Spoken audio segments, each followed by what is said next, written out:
Look, Devin Haney, yeah, has never been the most swashbuckling, offensively minded, keep coming forward, yeah, type of fighter. So it's no surprise, right, that after Garcia bounced him around the ring that he reverted back to audience sleep mode. I don't care. The stats showed that he didn't throw anything for the first 30 seconds, for most rounds, sometimes even a fucking minute. And Sue. Combined punches for the fight was, I believe, 503, which is still better than Garcia and Rolly, which came in at 490.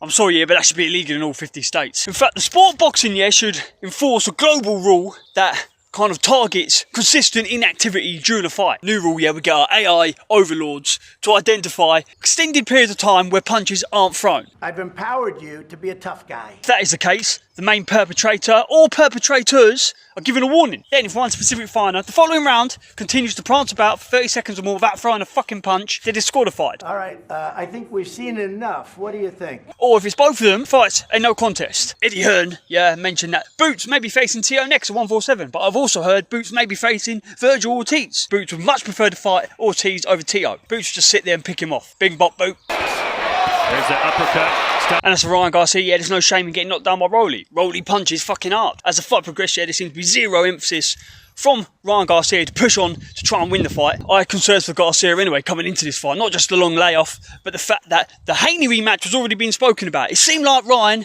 and his team, the promoters, etc., were almost looking past Romero. So where do Haney and RYAN GARCIA go from here? I don't really know.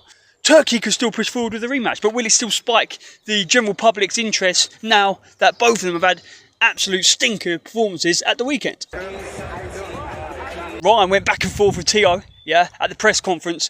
I wouldn't advise Ryan to fight Teo coming off his last performance. Tank's tied up, either a rematch with Roach or a potential fucking ridiculous fight with Jake Paul. And now that Ryan's lost, after coming off the gear, what kind of mental effect will that have on him? Will he be almost tempted to jump back on? Or would he almost start doubting his ability to perform whilst natural?